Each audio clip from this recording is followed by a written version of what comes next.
Hey, brand builder, Rory Vaden here. Thank you so much for taking the time to check out this interview. As always, it's our honor to provide it to you for free.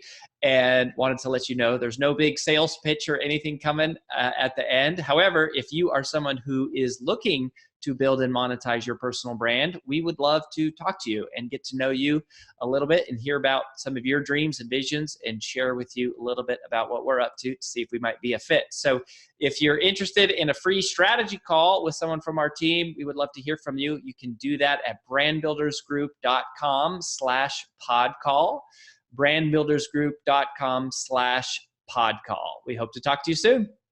Hey everybody, this is AJ Vaden on the Influential Personal Brand. Welcome to another episode. So genuinely excited to have my friend Lori Harder on the show today.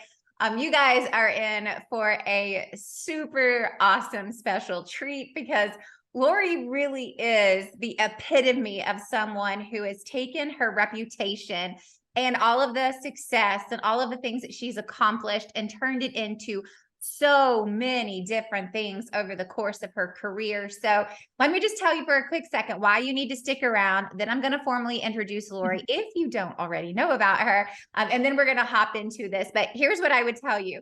If you are a person who is in any sort of transition and you're trying to figure out, how do I make a successful transition from one career to another, one industry to another, one company to another, this is going to be a show that is very much going to help you. Or if you're a person who is, let's say you're doing many things, but you're trying to figure out how do you make them consistent and have a good through line so that everything feels like it's connected, then this is an episode for you.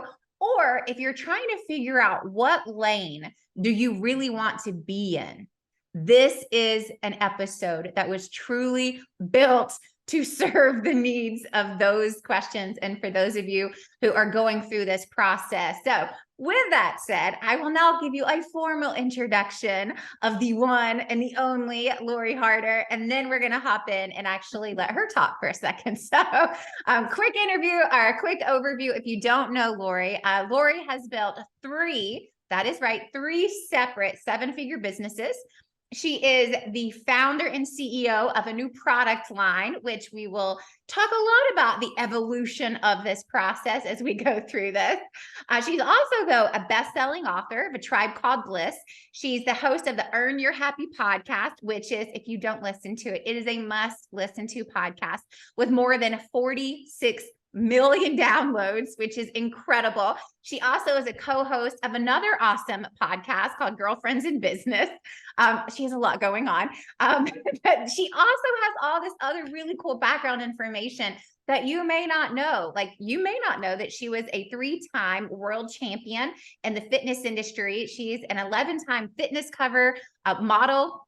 She was a gym owner. She's a 7-figure business owner through a direct sales network marketing company. And the list kind of goes on and on and on, which is one of the reasons that I wanted to have her on the show today, is because she is someone who has been there, done that, seen the ups, seen the downs, and is still here to tell you all about it. So without further ado, Lori, welcome to the show.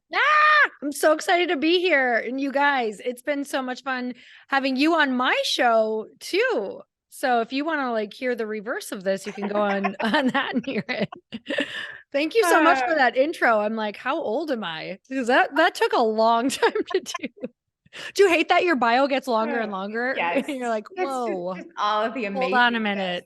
that accumulates over the years. Yes, totally. But truly, in all honesty, you have done so many amazing things. And I bet a ton of our listeners know about you, probably follow you.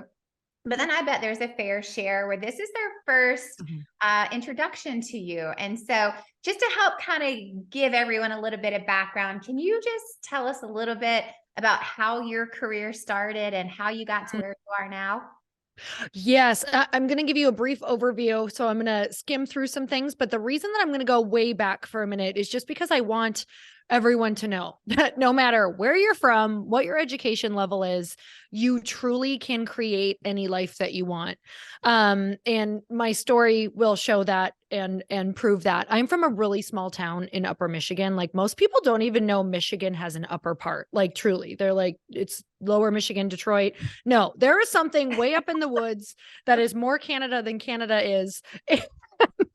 It's called Upper Michigan, and that is where I'm from. And I was raised in a more restrictive religion where I couldn't hang out with people outside of my religion. And already being in a tiny town, in a tiny congregation, it made my circle of influence really small. It made what I saw in the world as possible very small. It made what I thought people were capable of doing very, very small. And that's not to say it negative. It's to show you the picture of I didn't really get to exist outside of this circle.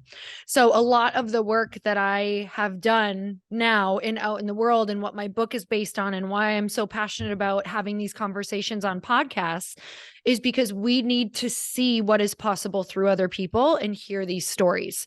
So doing that, when I was 18 years old, I decided to leave, which meant I had a choice. And I believe that you guys all have this, you're facing a really tough choice like this right now, where you're going to leave everyone and everything behind. And some of you don't have to leave things behind, but some of you may have to make the choice to leave things behind and build a future that is completely built in the uncertain and in the risk with new people that you have never met in your entire life. And this obviously isn't done overnight, but this is what majority of the things that I have done is based on, is because I think that everyone who is in a pivot and in a transition is in that moment that I was in when I was 18, choosing, do I choose this very uncertain future? Or do I go back and stay in my very contingent based happiness or contingent based group and love? Or do I go and try to figure out what this call is on my heart and why in the heck I'm waking up every single night and why I have low key anxiety 24/7? And this is the place where I just started building everything else. It was like the first, I think the first big awakening and just breakthrough for me was realizing when I had started working out. I come from a family that dealt with a lot of anxiety. Most of my family was all on some sort of medication or depression medication or anxiety medication, and they were all overweight. And the first big moment for me was when I was in middle school. I went and stayed with a family because our congregations were far away from each other. They were like 2 hours. So I ended up staying with the family for a week.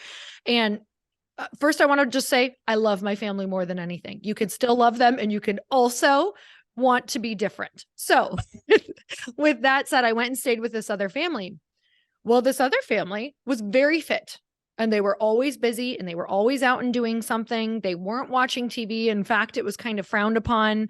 And they ate really healthy. Like I didn't understand why we weren't snacking at night. I'm not even kidding you. On the first night I was there, it was probably like 7 p.m. after dinner and we were watching a movie and I was like, hey, are we like, where's the snacks? Like, what kind of snacks do you have? Like, where's your snack cupboard? And she was like, what are you talking about? Do you want an apple? And I literally looked at her like she had 3 eyeballs. I was like, an apple? Like an apple for a snack? Who are you weirdos?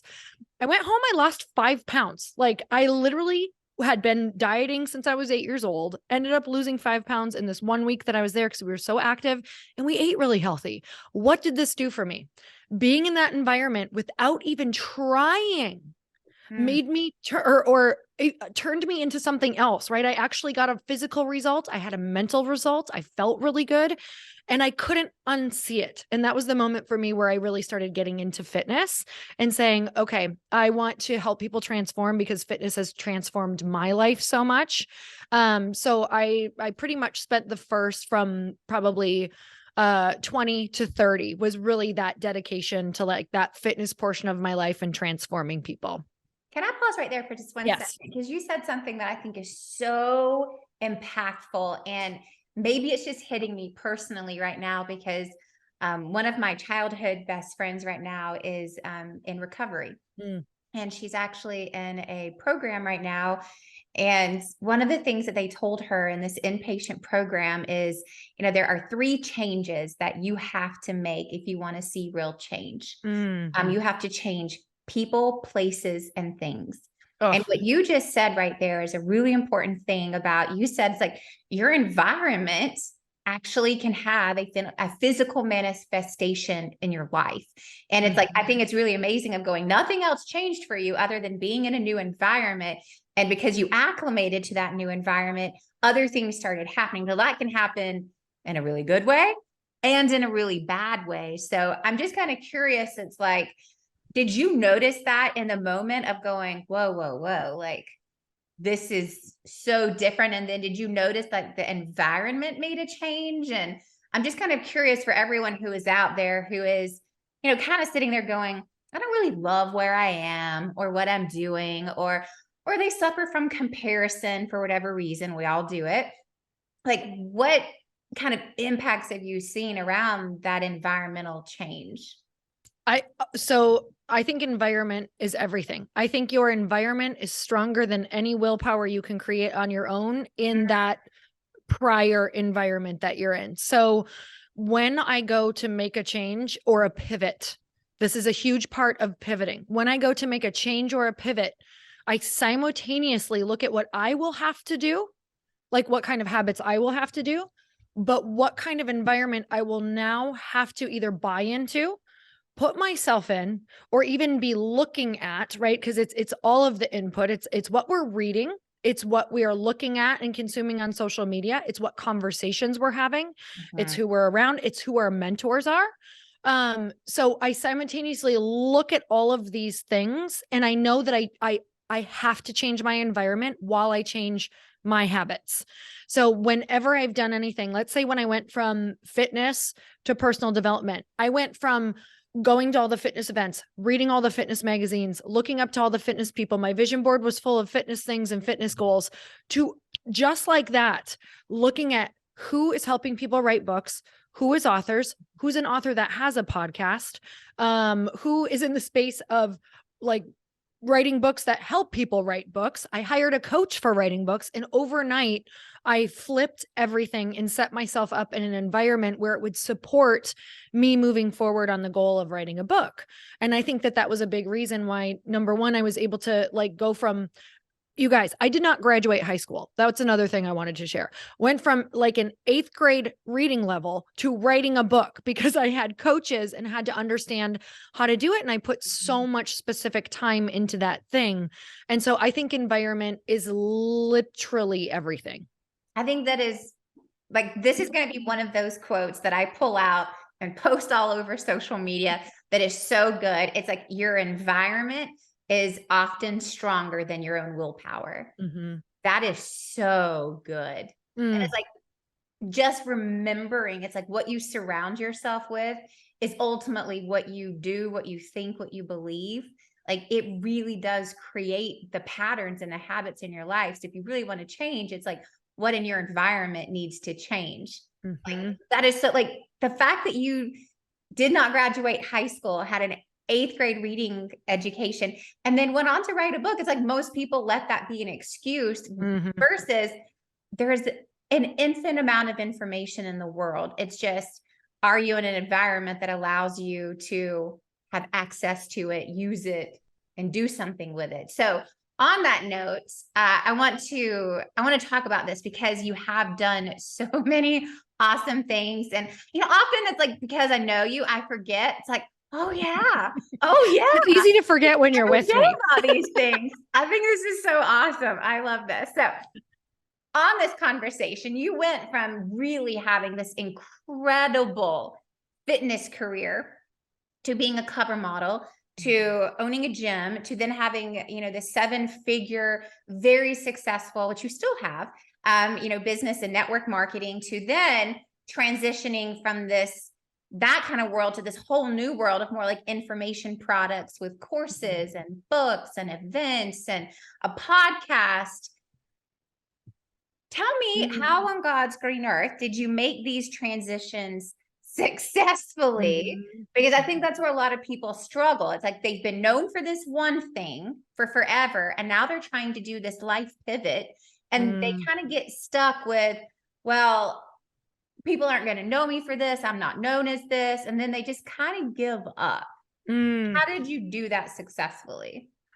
I don't know if I figured this out in the beginning or if this was, I think some of the things we do, we're just kind of, we don't even realize we're following a bit of like desire and intuition. But I not long down the path started to realize that if you know how to attract people to you as like whether that's a personal brand or whether you are a CEO or founder of something, if you understand how to attract people to you, you can almost funnel them into anything, in my personal opinion.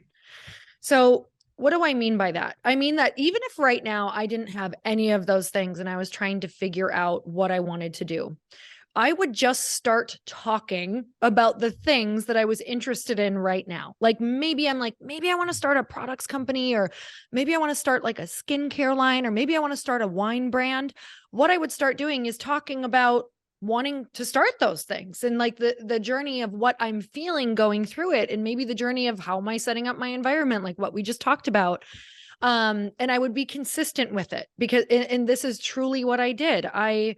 I didn't necessarily always know what I was rolling into, but I always shared the journey of where I was at and what I was feeling and what I was thinking consistently every single day. And I think there's so many people out there that I think it's everyone, right? We all are on this journey of desiring to evolve. And so I think if that is the topic of desiring to evolve and how are you doing it and what does it look like and what are you doing that's different and what is this journey? Who did you have to maybe leave behind? What was that feeling? All of a sudden I realized I had this audience who was pretty tuned into what I had to say.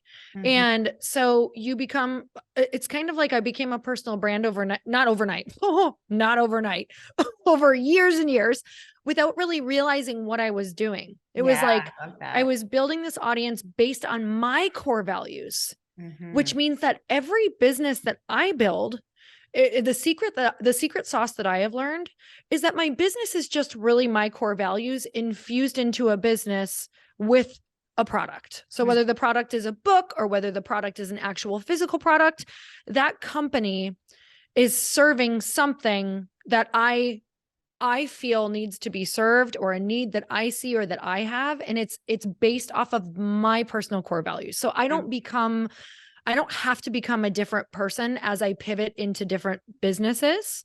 I literally get to show up fully me in every single business because it is literally based off of my core values and my desires and a need at one time. So it's not hard for me to talk about any of the products that I've ever created, whether it's an e-course or whether it's a book or whether it's a physical product, because I base all of these things off of things that I either was and lessons I've learned. So it's very easy for me to obviously talk to my past self and talk you through, what I went through, or it's very easy for me to be like, this is what I needed and here's what it does for me. And it's a part of my life every day. So it doesn't feel unnatural, where sometimes I know we can maybe be thinking of products or something like that, that you're like, oh, well, that's making money. Maybe I should do that. And then it feels very awkward. Like you're actually not going to be able to show up consistently to it because there's not going to be a natural place for you to show up daily. You'll have to create it because it won't be authentic to you. And then people will feel that too. Now, I tell you what, that is so vitally important, because I think a lot of people make their decisions about what businesses or what products or services to get into based on some sort of market analysis or market research.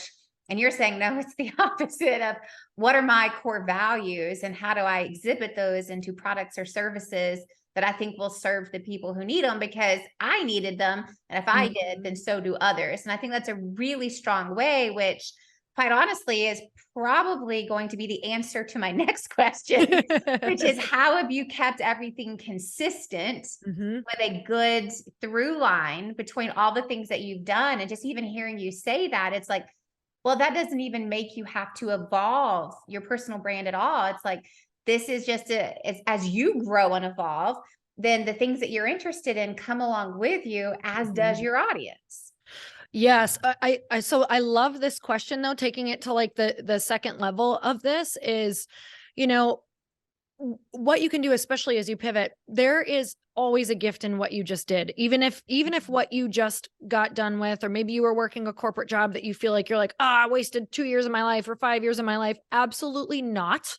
There are so many gifts that past thing has given you that you are going to get to integrate into this new thing of yours. I was just thinking about how my past of doing e-courses and meditations and speaking in public and learning to create a talk is going to help me so much with getting this new product out, because I am going to get the product out through events. And if I hadn't, spoken publicly, if I hadn't felt like I can just get up in front of a crowd now and connect with them on a very human level, then I wouldn't have this great modality and these great ideas around, okay, we're going to do events. We're going to do some challenges that maybe we include, like, some daily rituals and maybe a meditation. Like, these are all things that are coming from my past that are now making me think in the grand scheme of, honestly, I'm thinking about how do we create community? Because if you can create, you already have a community, essentially, if you're creating your own personal brand. I just want to now take the community I have, insert a product, and create even more community around it. So essentially, I'm going to continue being me and building community, and also say, this is one of the things I'm obsessed with that I use every single day. And this is what our community does, or, choose it if you like it. And I think that has been such a huge realization for me is if you can build that community, it's kind of like, what does the community need? What are they doing? What are the healthy rituals? What are the habits of this community? How do you want to connect them to each other? Cause that's next level community, right? Like, that'll really take your community deeper. And it's just kind of like rinse and repeat, that same idea.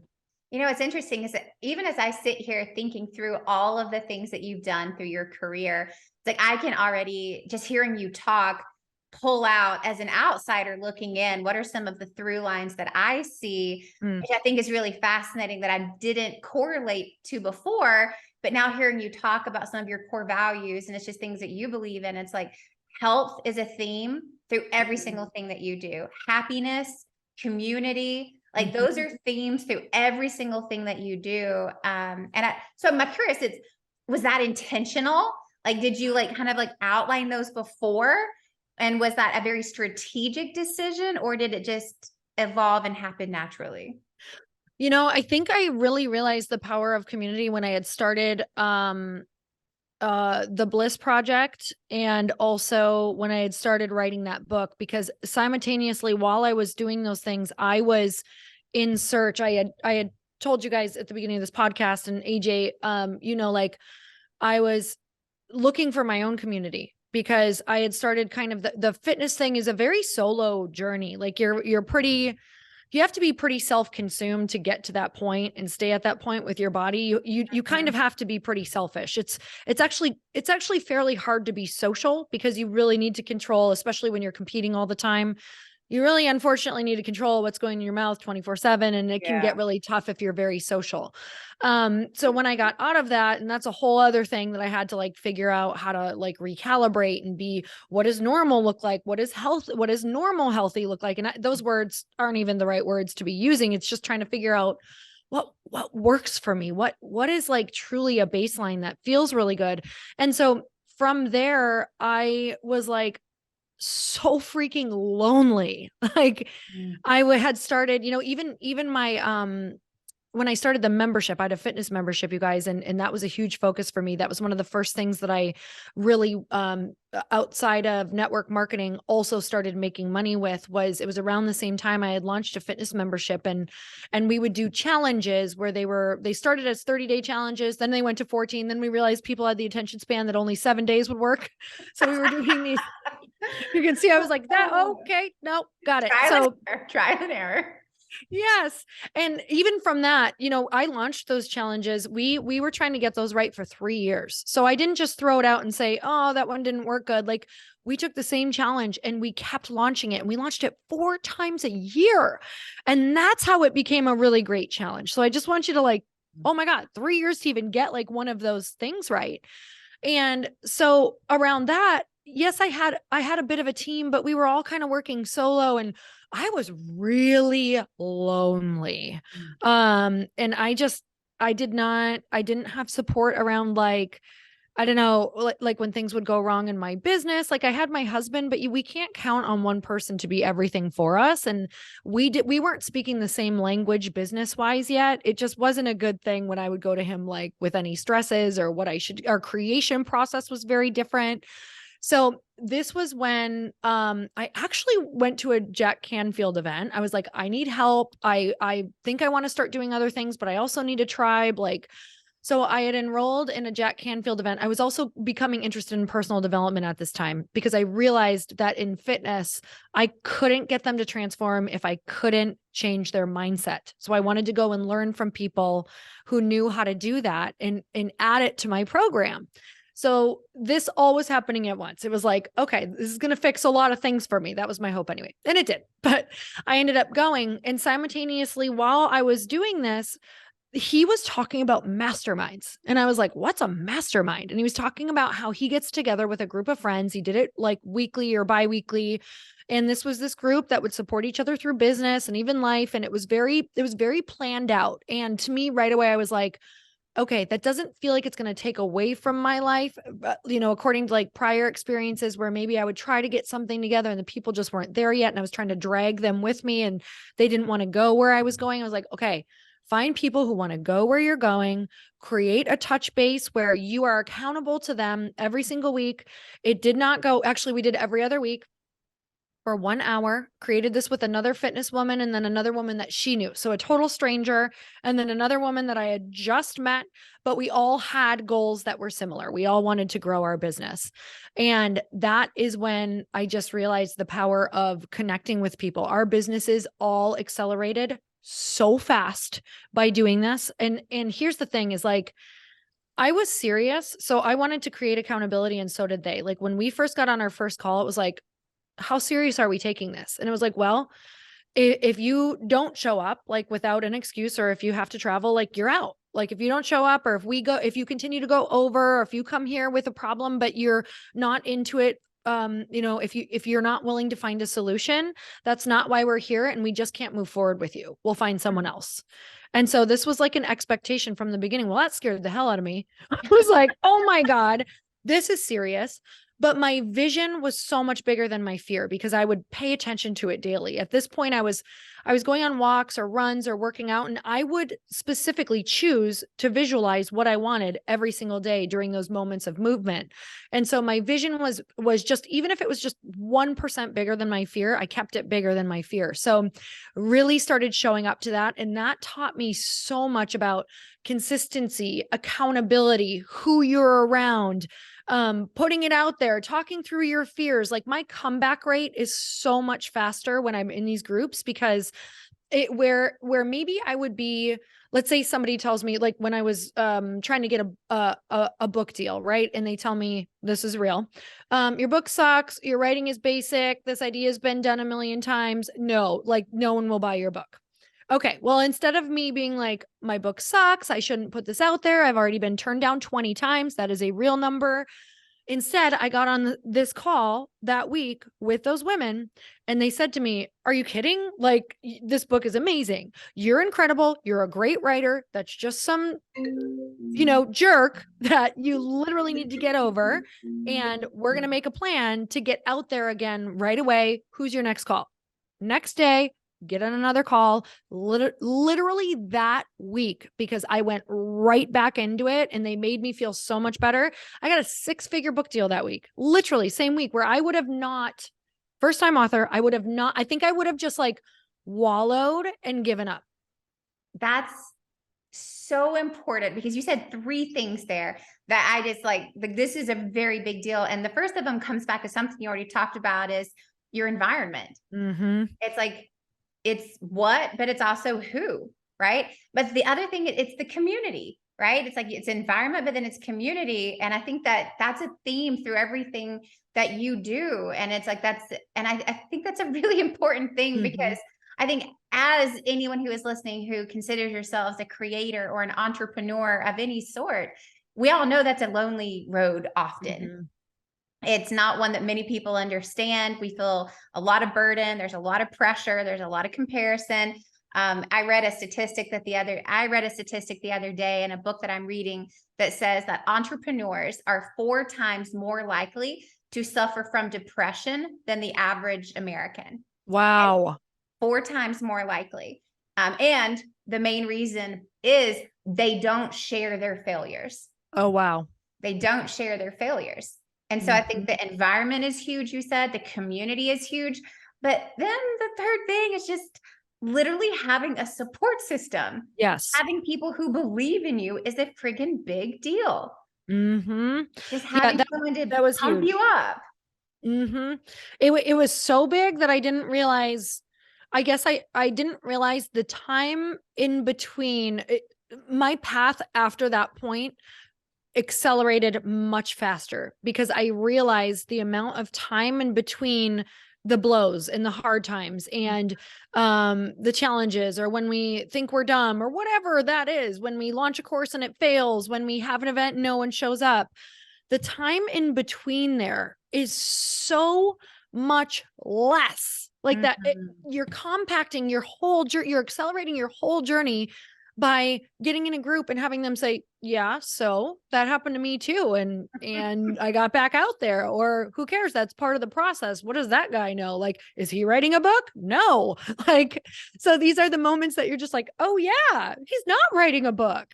I think this is like a really big deal because I think about all of the people who are in our community at Brand Builders Group. And I just know that so many of them suffer from, well, I have been doing this for like 10 months. Like, yeah. And yes. And it's like, to even hear you say that you were doing the exact same challenge for 3 years of just going, okay, well, that didn't work. Let's launch it this way. Okay, that didn't work. Let's do it again. It's like you were doing it 4 times a year for 3 years, 12 times for over 3 years to go, okay, I think we finally have a formula that works. You got turned down from your book deal 20 times. It took us 2 years to finally talk to an agent who would even talk to us. Yeah. We were basically stalking these people at this point, but it took 2 years. We had 2 years of rejection when we were getting our first book deal. And it's like, people, it takes time.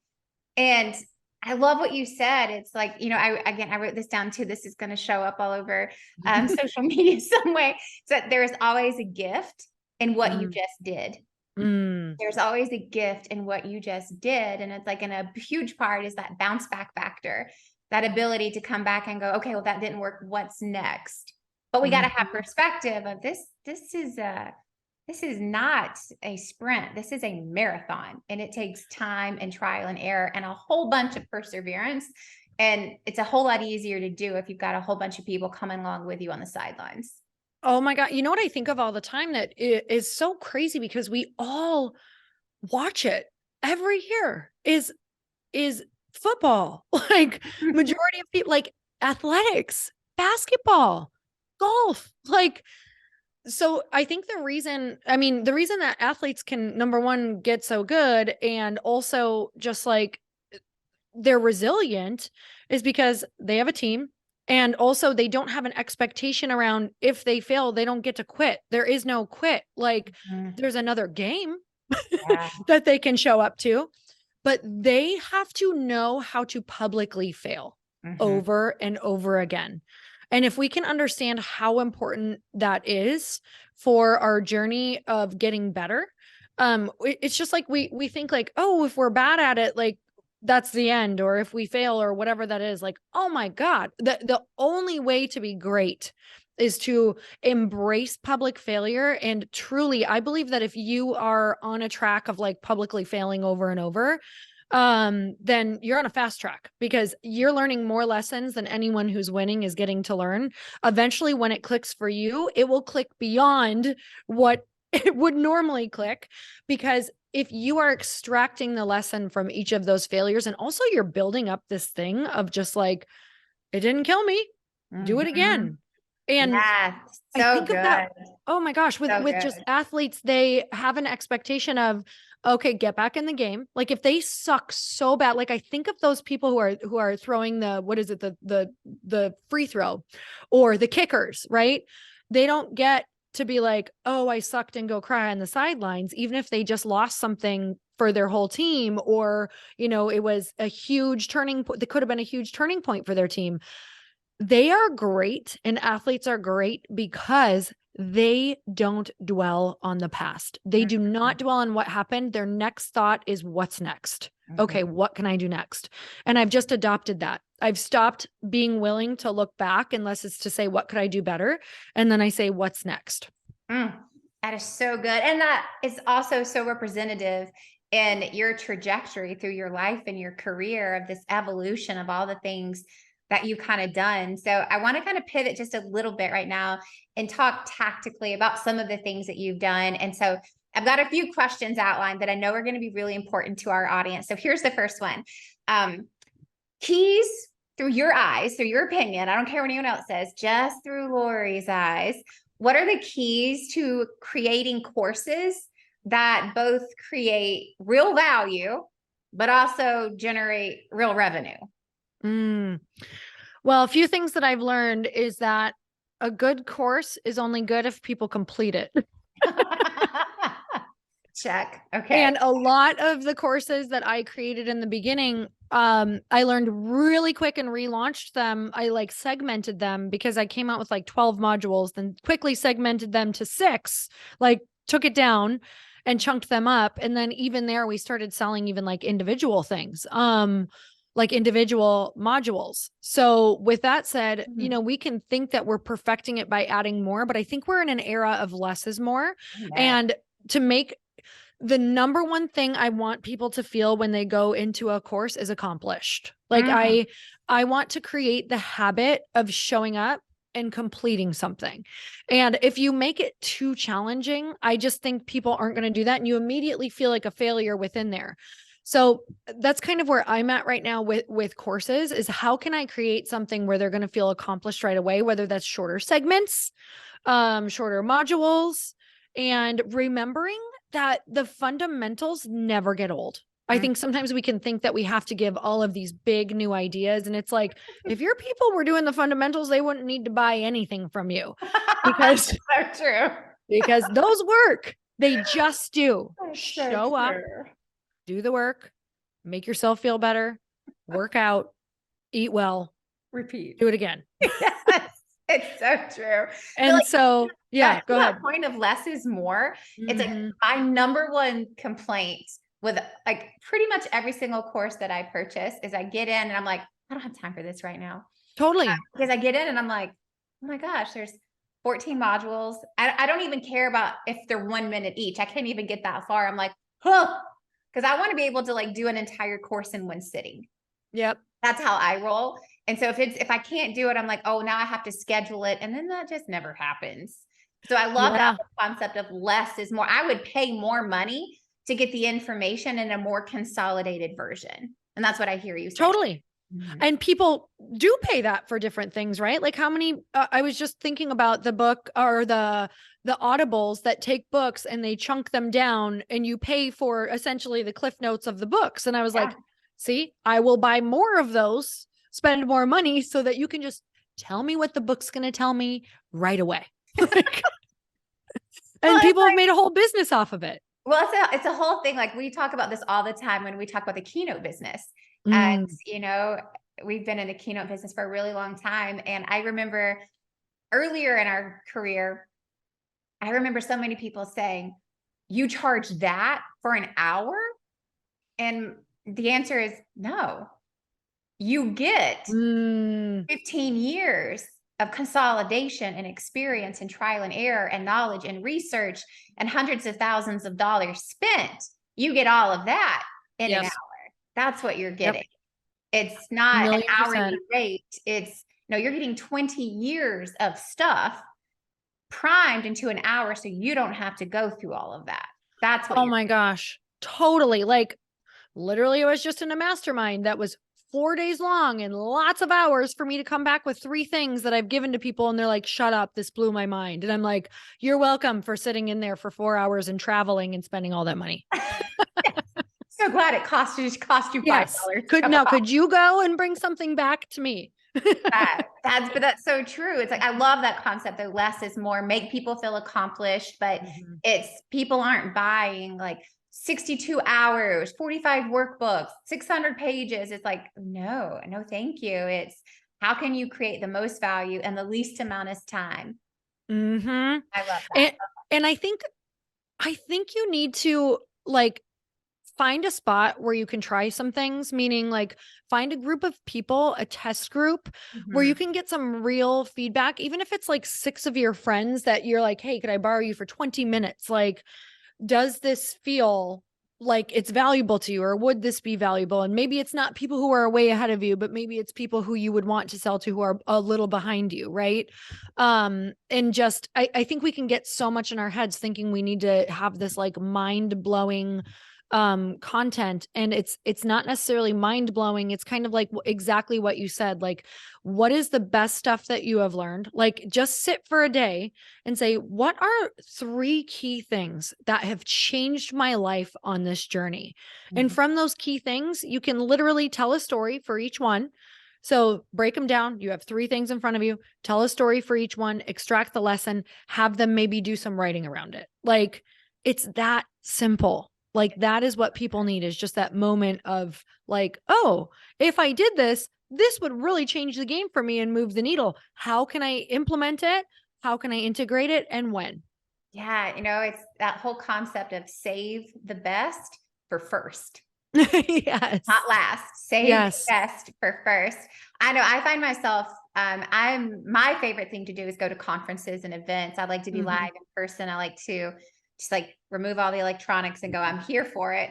And I have found myself, like, if I'm at a 4-day conference, I'll often just bail at like day 2, because I'm like, I've got everything I came for. I don't need any more. I just need this. Now I need to go and implement. Same. But if they had saved the best for last, I would have never done that. And it would have felt more challenging and more overwhelming, because now I have to filter through 4 days to go, oh, great, I got something on the last hour of day 4. Yep. Says being like, I got everything I came from on day 1. I don't even need to go to the other 3 days. I'm sure it's going to be great, but I got everything I need. And that makes me feel accomplished quickly. Yeah. I love that you even share that. As I'm like thinking about just different things in the future, I'm like, gosh, that's such a great even marketing idea to be like, look, our conference is 1 day and we're just going to have more of them, or whatever that looks like, because we want you to take something from this day and go integrate it. Like that same with courses that we just talked about. Yeah. How can you think of it in a different way of like how your people learn best, or what do they need most to do? Like, is it just the one thing and then go integrate it? Like, how could you build it so that it works better for them? I mean, every audience, every community is different, but that is what we've done at Brand Builders Group. Is we just said we don't have learning events. We have come and do events. And That's so good. It's like 30% of the time is learning, 70% of the time is doing, and we do it with you, because selfishly, that's how we do it. It's like, that's what we need. That's how we learn. And it's like, we can't be the only ones. You go home at the end of a mastermind or event going, oh, when am I going to have time to even look at these notes? Versus, no, we're going to do those notes in session together. So I love that. Less is more. Help them feel accomplished quickly. Give them the best goods right up front. Change their life in the first hour. That's amazing. So, okay. I'm going to go rapid fire. I don't want to miss any of these. Okay. So next one, I'm sure this is going to be such an easy answer, but how do you get 46 million downloads on your podcast? Tell us, God. How do you do this? You know what? I think it was consistency, like consistently showing up. And I talk about it everywhere I go. So at every speaking thing I've ever done, I'm pretty sure I've mentioned it at everything, or weaved in like, I've had this many interviews and this is what it's taught me. I talk about it on social media every day. I, started a text list where I'll also text you a reminder, like, listen to this episode if you're feeling this way. In the beginning, I definitely feel like it was important to do a good launch. And that's what I focused on. So, if you're thinking of launching a podcast, I think having a good launch strategy, and I'll share just a couple tiny things around that. If you can speak anywhere, when you're launching, that would be awesome. Or if you can have an event, because I think one of the main things that got me onto New and Noteworthy is I was holding a Bliss Project event and I didn't even really realize what I had done in a good way. So take this and plan it better than I did. But I had that event and it had like 400 to 500 women at it. And what I did is I literally asked them, because I launched the podcast that week knowing the event was there. But I said, can you take out your phones and subscribe and leave a review now? And I think all of those going at once, helped it stay up and new and noteworthy. And then I also continued to ask through the event. I'm like, hey, I spent all this time in front of this microphone because I want to give you like the best stuff. It's truly like the things that have changed my life.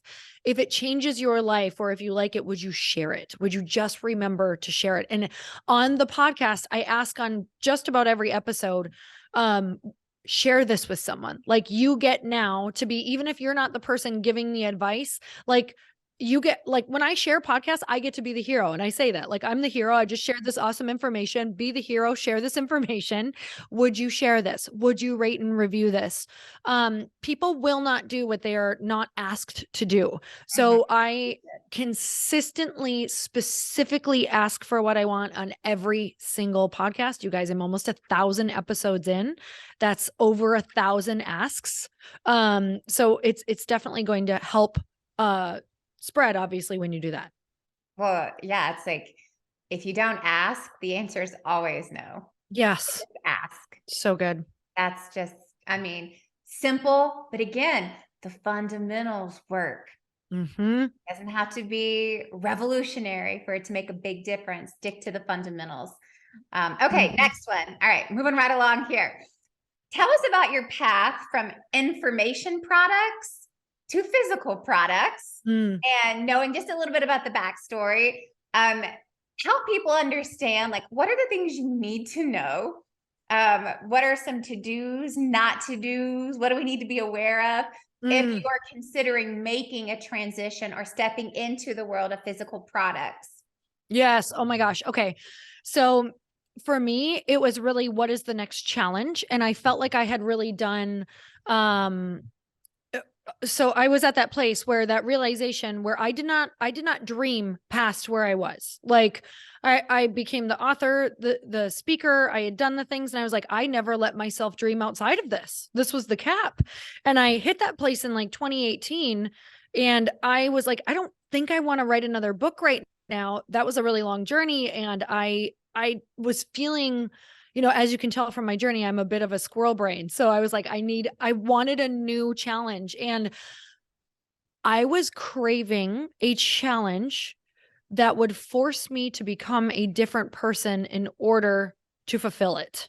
And I also was having a lot of conversations with my husband and started going to dinner with Chris and his friends. And I was noticing this stark difference in conversations. I was so lit up, not that I wasn't lit up with my friends, but at the place that I was, we were kind of having the same conversations about how do we get our courses out? How do we, all of those, which is amazing, but I was having them, and my brain likes new things often. This is know thyself, right?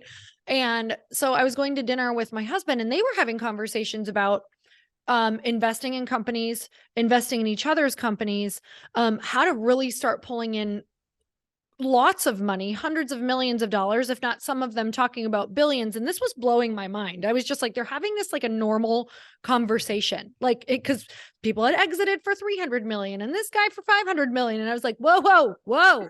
My girlfriends are not having this conversation right now. They're burnt out and they're trying to figure out how to launch their next course, which is amazing. But also, what if this was an opportunity for them because they had already built their brands? I was sitting here thinking, okay, these women could like immediately, I was thinking of all the ways they could implement and help grow these things, because I'm like, they have the audiences and you guys are looking for the audiences. Yeah. So we were just missing how to raise money, how to invest in each other, how to start a company.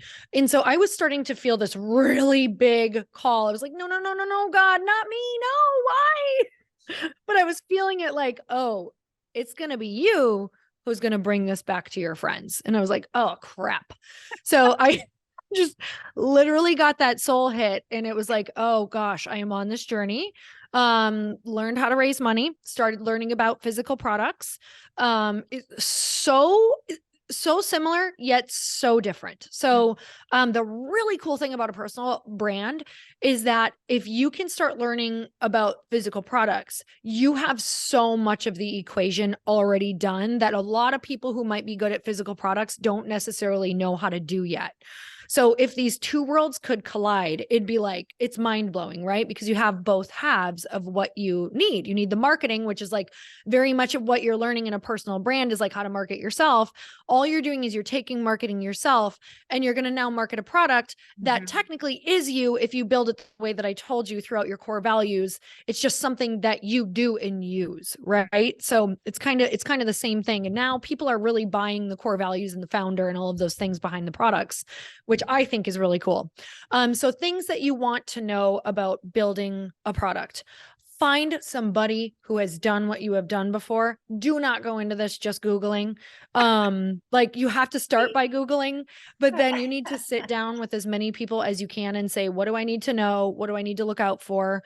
I would say start with a product that feels really natural to you, like a need that you see or that you can see the world needing out there, like a white space. Look for what the differentiator is. Why is it different from all of the other products out there? Why is it better? Why are you the person in your team who can market it the best? I would stay away from your first products for anything that has a lot of legal tape around it. Anything that is really regulated, you're going to spend, this is no joke. You will spend 10 times more on legal fees. There'll be a lot more things that you cannot do when you are marketing online, when you're marketing in retail. So it really stops a lot of the organic things that you can do, especially if you have already built a brand. It'll even kind of stop you from being able to use what you already have. So with that said, I would stay away from things that have a lot of like red tape or regulations. Okay. So finding that thing that maybe, and I would focus on one. I would focus on one product so that all of that money in R&D and research and all of the copywriting and everything, you can put all of your money behind that one message and you can tweak that. And if that's not working, then you can go to the next product. But if you have like multiple SKUs and a bunch of different flavors, you have to remember every time you do that. When I say flavors, it's just multiple things, right? Like maybe you have eyeliner and lipstick, and every single time you bring in a new product, that's another email. That's another person for copywriting that. That's another sales page. That's another. So it's a lot of energy and it's a much bigger team. So I would say start with one thing, start with something that you can see needs to be improved out in the marketplace. And from there, honestly, I don't want to say it's easy, but you just have to have meetings with formulators, co-packers, and you'll learn all of these things along the way, because it'll be how to make a lipstick and market it out to the world or put it on retail. You'll get all of your answers, I promise you. And then from there, you'll want to talk to people and research people who have done it. Oh, those are so good. And I love what you said too about just avoid any sort of thing that has lots of legal tape, because you'll spend all of your investment money on lawyers. Yes. So avoiding those sorts of things is just an easier place of entry. I love that. That's so good. Okay. I know that we are almost up on time, and I've got one last question. And then I will let you free. But I love it. Before I ask you this last question, for all of you who are listening, I asked Lori, before we started the recording, I said, hey, where do you want me to send people who want to connect with you? Because if you have listened to this interview and your mind is not blown with the amount of information that you have gotten, then you need to go back and listen again, because we're clearly spaced out. Like, there is so much richness. There is so much gold in this interview. You don't even know what you're listening to, because I just know how much time, money, resources, education that you have gone through to be able to quickly spit out some of these things that we all get on a free podcast. And so if you want more of that, which I think you do, I think you should probably tune into this. Lori has a really cool daily text that if you just text the word daily to this number, which is 310-496, 8363. So again, text the word daily to 310-496-8363. Now, don't worry, I will also put that in the show notes. You can grab that. But you are going to get a daily text from her. So Lori, tell them really quickly what this is all about. Oh my goodness. Well, thank you for sharing this. This is actually the spot where I create all content from. So you kind of get like the real me sitting down and talking to like a best friend. And these are the conversations or the quotes or the nuggets that I'm getting from masterminds or things that are really pushing me forward. Or maybe there's a block and then there's a thought around the block that helps push it forward. These are some, different things that Chris and I do to really like keep our vision in front of us. These are different affirmations that are rocking my world. These are just like, if I was your bestie and I was sending you like cheerleader texts every single day, like truly from my heart. And from here, that is where because I sit and I write from my heart, truly like, okay, if this was my best friend, what would I be sending her right now? And from there, that's where I kind of create all other content. So you get the first videos, you get the first texts, all of those things. So I will only spam you with things that will change your life. Only healthy spam. Really Yes. good. Healthy spam. Well, I'm doing this right now. I am signing up for this because yay! This is, I think, as that great reminder that you shared earlier, it's like, you got to put yourself in the right environment and you got to build community and you got to learn from people who've done it. Right. And that's why you guys should do this, and text the word daily to 310-496-8363. Okay. Now, last question. All right. What do you know now that you wish you knew then as you were getting started? Oh God. Go to the scarier places first. Like do whatever you can to knock down the doors of the people who have done it and go learn from them and ask them questions. Like, join their stuff, ask for one-on-one time. Like, everything that we have said on here, they will accelerate your journey. They will save you money. They will save you heartache. Make sure they've done what you want to do. Like, make sure people in the industry, like, check their credibility, like really ask around and say, I'm thinking of investing in this person. What have you heard? Like, just, I won't take it personal. Just tell me all the things. What have you heard? Is this a good investment? And that will collapse time for you. Oh my gosh, this is such a good reminder. It's just, don't do it alone. Mm-hmm. Don't do it alone. No. Lori, this has been so good. I love learning from you because those are things we don't do in normal, just like lunch conversations or whatever. So this has been such a special treat for me to go, oh my gosh, you have so much brilliance in your head. I need to pull that out of you more often. When are you moving to Nashville again? I gotta live there too. I want to. Y'all, this has been so good. And I'm a quick learner. I take advice well. So if you got value from this podcast, please share it. Please go like it. Leave a review. Please share it with someone that you think it's going to be helpful for. Be the hero. Get this content out in the world. So, and then go do the same, right? Quick learner. I don't have to recreate the wheel. I can follow instructions. So share it, like it, comment on it, leave a review, help spread it out there. Y'all, thank you so much for listening. Lori, thank you so much for being on the show. And to everyone, stay tuned to the recap episode, and we'll see you next time on The Influential Personal Brand. Bye.